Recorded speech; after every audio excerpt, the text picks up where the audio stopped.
आज हमारे किचन में बनने जा रही है बहुत ही टेस्टी और बिना प्याज लहसुन के मलाई कोफ्ते। नवरात्र में या कोई भी फेस्टिवल जिसमें हम लहसुन प्याज नहीं खाते, उसमें भी हम इसे बना सकते हैं। और ये एकदम मखमली है, बहुत ही ज़्यादा सॉफ्ट है। देखिए, मैं आपको तोड़ कर दिखा रही हूँ, इस तरह से ये बनता है।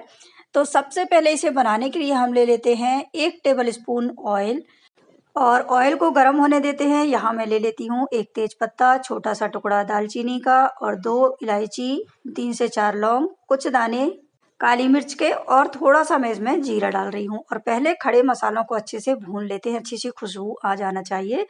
इसके बाद हम इसमें डालेंगे बारीक कटे हुए टमाटर। और अब टमाटर डाला है तो डाल देते हैं स्वाद अनुसार नमक। तो मैंने यहाँ सेंधा नमक यूज़ किया है, आप सिंपल नमक भी यूज़ कर सकते हैं। थोड़ी-सी लाल मिर्च पाउडर और थोड़ा-सा मैंने इसमें थोड़ा-सा कलर के लिए हल्दी भी यूज़ की है। अब टमाटर को अच्छे से पका लेते हैं। अब हम इसमें डालेंगे 6 से 7 काजू। अगर आप काजू नहीं डालना चाहते तो इसमें मूँगफली या आप इसमें डाल सकते हैं तिल। मैंने बहुत सारी वीडियोज़ में इस तरह से मसाले वाली क्रीमी चीज़ें बनाने के लिए अगर काजू नहीं है तो उसका भी सब्स्टिट्यूट हम मूँगफली और तिल भी डाल सकते हैं। तो अब मैं थोड़ा-सा इसमें पानी डाल देती हूँ और ढककर अच्छे से टमाटरों को पका लेते हैं। टमाटर अच्छे से पक चुके हैं, ये देखिए एकदम मैश हो चुके हैं। अब हम इसे ठंडा कर लेते हैं। ठंडा करने के बाद हम इन्हें पीसेंगे। तो अब ये अच्छे से ठंडे हो चुके हैं। इसके बाद ये इसमें जो खड़े गरम मसालों में से मैंने दालचीनी और तेजपत्ता उसे निकाल दिया है, बाकी के खड़े मसाले हम इसमें पीस लेंगे। और साथ में मैं इसमें डाल देती हूँ 2 से 3 छोटे चम्मच डाल देते हैं मिल्क पाउडर के। अगर मिल्क पाउडर आप नहीं डालना चाहते तो इसमें मावा भी यूज़ कर सकते हैं या क्रीम भी यूज़ कर सकते हैं, फ्रेश क्रीम। बहुत ही ज़्यादा अच्छा क्रीमी टेस्ट आता है मसाले में। अब थोड़ा-सा पानी डालकर हम इसे पीस लेते हैं। एकदम फाइन पेस्ट बनाना है, मखमली मसाला हमें तैयार करना है। तो यहाँ अच्छे से पीस लिया हमने। और ज़्यादा इसे मखमली बनाने के लिए मैंने इसे छाना है। जार को धोकर भी डाल देते हैं, थोड़ा-सा पतला करेंगे।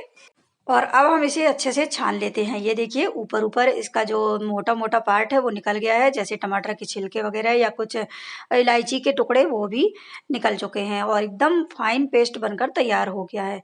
अब हम ले लेते हैं पनीर। तो पनीर देखिए मैंने घर में बनाया था और इसे पानी में डालकर मैंने रखा था और इसमें बिल्कुल भी पानी ना रहे इसके लिए मैंने एक टॉवल में लपेट कर इसे रख दिया था ताकि एक्स्ट्रा पानी पूरी तरह से निकल जाए। अब ये एकदम ड्राई हो चुका है तो अब हम इसे ग्रेट कर लेते हैं। यहाँ देखिए ग्रेट करने में ही पता चल रहा है कि कितना ड्राई है हमारा पनीर और ड्राई ही रहना चाहिए, पानी का अंश बहुत कम रहना चाहिए इसमें। अब ग्रेट हो जाने के बाद हम इसमें डालेंगे ये पनीर जो था हमारा 150 से 200 ग्राम के करीब पनीर था। अब हम इसमें डालेंगे एक बॉयल किया हुआ मीडियम साइज़ का आलू। ये देखिए हमने पहले इसे बॉयल कर लिया था, अब इसे भी ग्रेट कर लेते हैं। आप चाहें तो पनीर और आलू एक सी क्वांटिटी में ले सकते हैं, लेकिन मैंने यहाँ पनीर ज़्यादा और आलू कम रखा है। अब इसमें हम डाल देते हैं कुछ और चीज़ें ताकि ये अच्छा-सा इसमें बाइंडिंग आ जाए।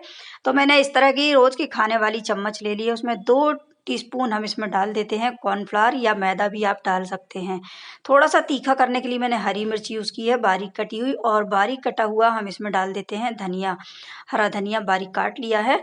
अब इसे डालने के बाद हम इसमें और भी चीज़ें डालेंगे, जैसे कि मैंने आधी छोटी चम्मच इसमें काली मिर्च पाउडर डाला है और थोड़ी-सी मैंने इसमें कसूरी मेथी डाली है। कसूरी मेथी मैंने घर में ही बनाई थी। अब इसमें हम डाल देते हैं थोड़ा-सा और मिल्क पाउडर, 2 से 3 टीस्पून हम इसमें मिल्क पाउडर डालेंगे। आप मावा भी यूज़ कर सकते हैं, इसमें मावा ही यूज़ होता है, लेकिन मावा हमारे घर में नहीं है, तो हम इस तरह से मिल्क पाउडर भी डालकर इसमें इसे बना सकते हैं। थोड़ा-सा टेस्ट के लिए हम नमक डालेंगे, नमक हम बहुत कम डालेंगे, बहुत कम नमक होता है इसमें, क्योंकि मलाई कोफ्ता है तो मलाई कोफ्ता में थोड़ा कम नमक ही डलता है।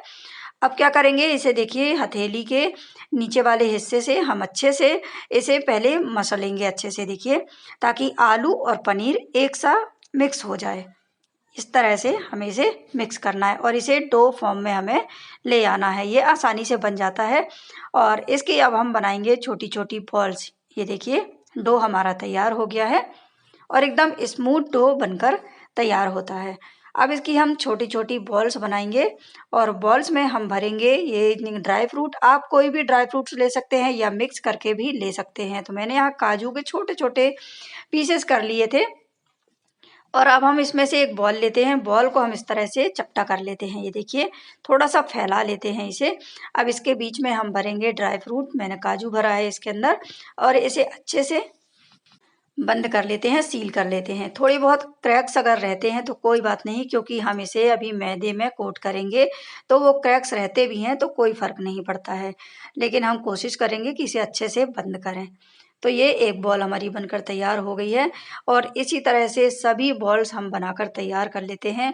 आप इसके अंदर किशमिश भी भर सकते हैं या काजू, किशमिश, बादाम, पिस्ता सब मिलाकर भी भर सकते हैं, क्योंकि ये एकदम शाही तरीके से बनता है।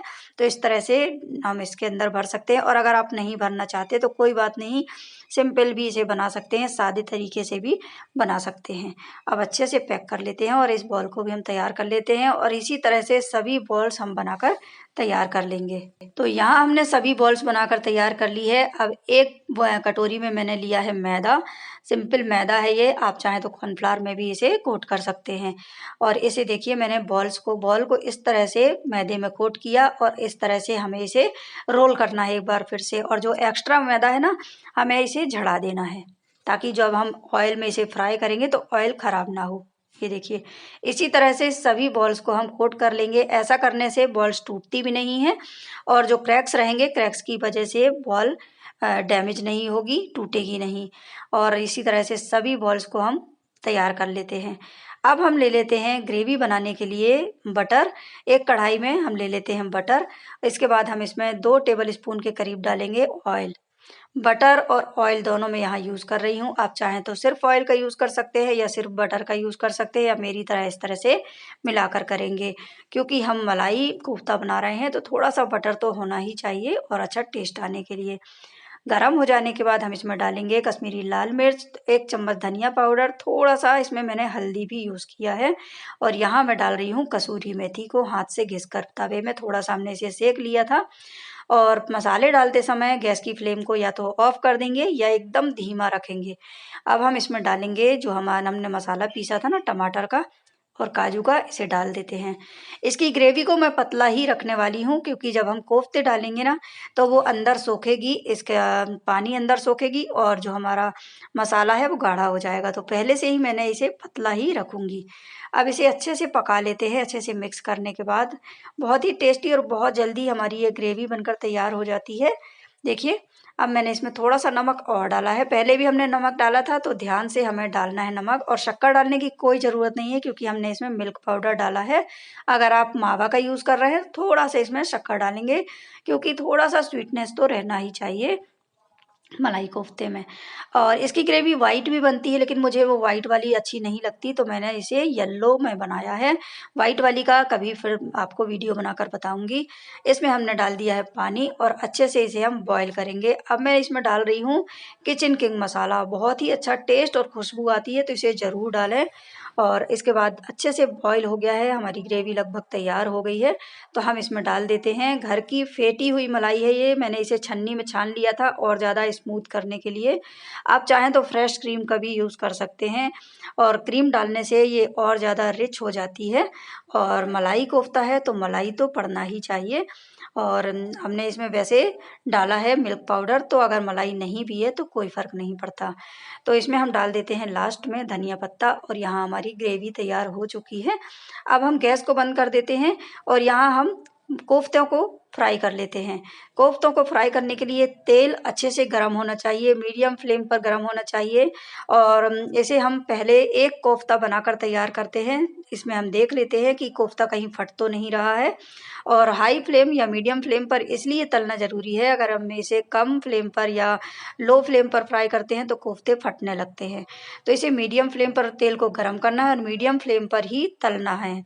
ये देखिए, हमारा कोफ्ता बिल्कुल भी नहीं फटा है। तो अब हम और कोफ्ते इसमें डाल देते हैं, और ध्यान रखना है बिल्कुल भी लो फ्लेम नहीं रहना चाहिए। मैंने लो फ्लेम कर दिया था तो कुछ कोफ्ते मेरे ख़राब हो गए थे। तो इस तरह से मीडियम फ्लेम पर ही इसे हम 2-3 मिनट के लिए फ्राई करेंगे, जब तक कि इसका कलर गोल्डन ब्राउन कलर नहीं हो जाता। और जैसे हम कोफ्ते डालते हैं तो इसे डायरेक्ट ही चम्मच से नहीं चलाना है, इस तरह से साइड साइड से ऑयल को हिलाते जाएंगे और कोफ्ते अपने आप में ही पलटते जाएंगे और चारों तरफ से सिकते जाएंगे। डायरेक्ट ही हम इसे चम्मच से अगर चला देंगे तो बहुत ही डेलिकेट रहते हैं, सॉफ्ट रहते हैं, ये टूट सकते हैं।